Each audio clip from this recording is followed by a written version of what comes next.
परमपूज्य अभियंत त्यांचं सर्वांनी मंदिर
दिगंबरा दिगंबरा श्रीपादवल्लभ दिगंबरा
श्री भगवान नंदलाल पात्रे आणि त्यांच्याबरोबर आलेले सर्व वाळे कुंभेकर परगावून आलेले त्या देवळाचा थोडासा इतिहास सांगायची गरज आहे. 50 वर्षापूर्वी या ठिकाणी झोपडी वजा दत्त मंदिर होते आणि ते आपल्या इथले यशवंतराव लोहार यांनी दत्त मंदिराची स्थापना करून त्यांनी त्या दत्त महाराजांचे कोण आहे बरोबर पंत महाराजांची ओळख सगळ्यांना असेल पण परत एकदा मी सांगू त्यांचा जन्म झालेला आहे ह्या आमच्या स्थापना आहे आणि आज आलेले म्हणून विशेष आज हा एक युगायुग असा आहे. हे दत्त मंदिर त्या ढवळवजा झोपडीवजा याच्यामध्ये चालत होते आणि दत्तपंत महाराजांचे विचार म्हणजे ते शिक्षक होते आणि शिक्षक करत त्याला भजनाचा नाद होता आणि त्या भजनाच्या नादातून त्यांनी जे अभंग रचले त्याचं एक पुस्तक तयार झालं त्याला प्रेम करण किंवा तरंग असे म्हणाले. म्हणून आज त्यानंतर युगात असा आहे की आणि नंतर त्यांनी जे पुस्तक दिलेलं आहे श्री दत्तप्रेम हरी, त्याच्यावर आम्ही काही लोक विचार मांडणार आहे. तर तत्पूर्वी त्यांचे आलेल्या लोकांचे स्वागत करू. तसंच या ठिकाणी मान्यवर जे आलेले आहेत, भक्तगण जे आलेले आहेत, हा उद्देश एवढाच आहे की पंत महाराजांनी काय सांगितलेलं आहे की आपण आरामी राहू नका, ज्ञानी व्हा, ध्यान करा. आणि हे जीवन हे क्षणभंगूर आहे आणि तेवढ्या काळामध्ये त्यांनी काय करायला पाहिजे, आपलं शांततेनं कसोटीनं संसार पण चांगला केला पाहिजे असं सांगितलेलं आहे. ते साहेब सांगतील, पण मला जे माहीत होतं ते मी सांगायला प्रयत्न केला. आणि परत एकदा ते आपल्या गावात आले, त्यांनी फार मोठं पुण्याने आमची घडली आणि म्हणून परत एकदा त्या सर्वांचं तुमचं स्वागत करून मी माझी प्रस्तावना संपवितो. जय हिंद. अभिनंदनाने विनंती करतो की त्यांनी प्रोग्राम करायचा आहे.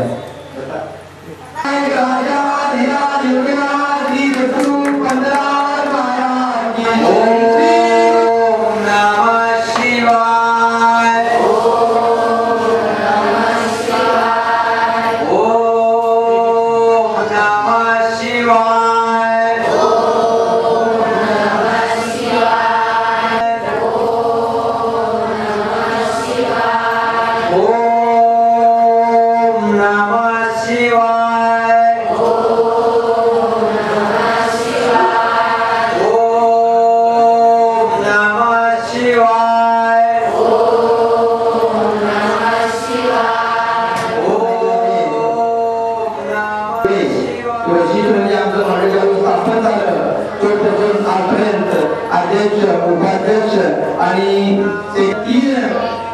कार्यकर्त्यांनी, अध्यक्ष, उपाध्यक्ष, सेक्रेटरी आणि आमच्या मंडळासाठी मोलाचं योगदान दिलं आहे. तरी मी मंडळाचा एक छोटासा कार्यकर्ता म्हणून त्याचं कोटी ब्रह्मांड नायक राजा दिनाधिराज श्री सद्गुरू पंत महाराज अवधूत संप्रदायाची सुरुवात इसवी सन 1949 साली चंद्रपूर येथे झाली.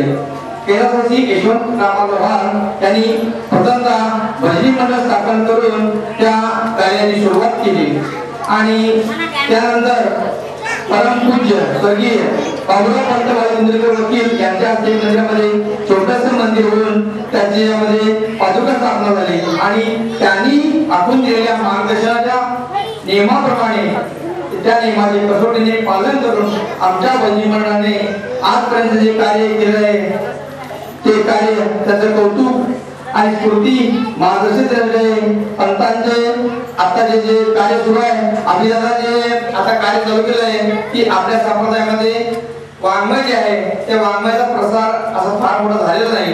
त्यांनी बोधपीठ जे चालू केलं, त्या बोधपीठ चालू केल्यानंतर एवढं समाधान वाटलं की आपल्या संप्रदायामध्ये जो प्रसार व्हायला पाहिजे होता तो झाला नाही आणि त्यांनी हे काम आता चालू केलं आणि चंद्रपूरमध्ये प्रथमतः आले.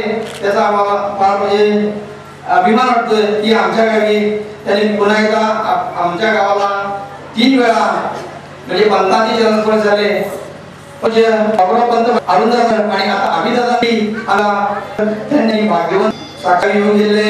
तर आता जो प्रेमधरण आणि बोलणुकीचा काही मागण्यास आपल्या गुरु भक्तांनी गांभीर्याने केलं नाही. अर्धा तास तरी वाचनाने वेळ दिला पाहिजे. महाराजांचे एवढं मोठं वाङ्मय आहे, आज सगळ्यात कुठल्याही येऊन असं गांभीर्याने लक्ष दिलेलं नाही. त्यामुळे आम्ही यामध्ये थोडंसं कमी पडलो आणि आता जे अभिदादांनी आपल्या सर्वांसाठी जो बोलपीठाचा जो मार्ग अवलंबला त्यामध्ये सगळ्यांनी सहभागी होऊया आणि हा जोडा आपण असा चालू ठेवू आणि चालू ठेवून त्याच्यावर तुम्हाला जे बोलबळ काय मिळेल त्या सगळ्यांनी आकलन करून घेऊया आणि आमच्या ज्ञानामध्ये भर पडेल अशी मी आशा व्यक्त करतो आणि अभिदादांनी आपला कार्यक्रम सुरू करावा अशी मी त्याला मंडळाच्या विनंती करतो. आज शिकलो तेव्हा ह्या सगळ्या आपण मंडळीने ज्या पद्धतीने स्वागत केलं खूप बरं वाटलं. सगळी मी पहिल्यापासून ऐकायचो कारण शेलारांना मी खूप आधीपासून ओळखतो आणि नंतर मी राहतो ठाण्याला आणि ठाण्याला आमचा दत्ता तिथं असतो. तो पुढे लपला माहिती मला. तर दत्ता शेलार आम्ही जेव्हा बोर्डपीठाचा अभ्यास करतो, पंतप्रधान अभ्यास करतो, तेव्हा काय आमच्या बरोबर असतो आणि त्याचा बनवून अभ्यास खूप छान आहे. आणि त्याने मला सांगितलं की आमच्या गावामध्ये आम्ही बोर्डपीठाचा कार्यक्रम करायचा आहे, तो आपली लगेच तयारी दाखवली. त्याचा जो त्याची श्रद्धा आहे पंतप्रधानांवर ही खूप आभार आहे आणि त्याचा बोलण्याचा अभ्यासही छान आहे. तर मी दत्ता शेलारला इथं बोलवलो. दत्ता तुम्ही कुठे आहात? तो कोणच नाहीये आणि मला सगळ्या लोकांचं अभिनंदन करायला आवडेल. तुम्ही सगळे वेळ काढून इकडे या बोर्डपीठाच्या कार्यक्रमाला सगळे आलेला आहे. आपण सगळ्यांनी तुमचं सगळ्यांचं एकमेकांच्या पायावरून अभिनंदन करूया.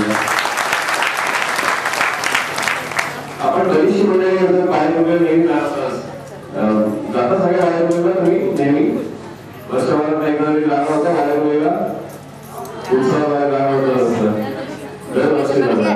बरं वाटतं खूप आहे. पंतप्रधानांनी दोन गोष्टी मला सांगितल्या आहेत की आपण संसार जो आहे संसार काही सोडायचा नाही आहे. संसार राहूनच आपल्याला परमार्थ जो आहे किंवा देवाबद्दल समजून घ्यायचा आहे. ह्या दोन गोष्टी सांगितल्या आणि पंतप्रधान त्यासाठी मला माहिती आहे की प्रेम नदी लिहिलेली आहे. पंतप्रधानाने उत्स्फूर्तपणे ती पद सुचली. त्याचा एक संग्रह आहे दत्त प्रेम नदी म्हणून, ते आपण सातत्याने करत असतो. तसंच पंतप्रधानांनी बरंचसं वाङ्मय लिहिलेलं आहे, म्हणजे बोलपणे वाङ्मय लिहिलेलं आहे. त्यांनी लिहिलेली पत्र जी आहेत भक्तांना लिहिलेली पत्र ती आपण सांगलेली आहे. तर त्याच्यातनं असा भरपूर बोध आपल्याला मिळतो की आपण हे आपलं जीवन कार्य जे आहे हे कसं करायचं याचा आपल्याला त्या बोलामधलं आपल्याला कळलं की आपण आपल्या आयुष्यक्रम जो आहे हा कसा घालवायचा, कसा चांगला घालवायचा, आपण कसं काय चांगलं करू शकतो हे लिहिलेलं आहे. असंच एक पंतप्रधानांचा एक निबंध आहे प्रेम तरंग म्हणून. तर त्याची चर्चा करण्यासाठी आजपर्यंत जमलेलो आहोत. तर मी जास्ती अजूनही काही न बोलता आमचे माझ्याबरोबर असणारे doctor Gokul Patil, Baban sir, doctor Arundhati Patil, मी यांच्याकडे कार्यक्रम सुरू करायला देतो आपल्याला लवकर सुरू करता येईल. परत आपल्या सर्वांचं अभिनंदन की आपण सगळे एवढ्या संख्येने जमलात. खूप बरं वाटलं. इथे उपस्थित श्री आदरणीय श्री अभिजित पंत, बबन कदम, अरुंधती, आमचे मित्र पारसे पाटील काका आणि आता इथे आल्यापासून मंदिराचे कार्यकर्ते म्हणजे अध्यक्ष शेलार, दत्ता शेलार, यांना सर्वांना उपस्थित सर्वांना नमस्कार. इथे आल्यावर मगाशी अभिजित दादा म्हणाले त्याप्रमाणे खरोखर आम्ही भारावून गेलो. एवढं आतमध्ये गाव आणि साधं गाव, पण या गावात काय नाहीये, काय हवं असतं आपल्या आयुष्यात काय हवं असतं ते या गावात आहे. म्हणजे जे प्रेम आहे ते प्रेम या गावात आहे. प्रेमापुढे कसलीच किंमत नाही आणि ते प्रेम एवढं अफाट आहे तुमचं की खरोखर आम्ही आज भारावून गेलो. आम्हाला पंतांचं वाङ्मय लोकांपर्यंत न्यायचं आहे, पंत विचार लोकांपर्यंत न्यायचे आहे.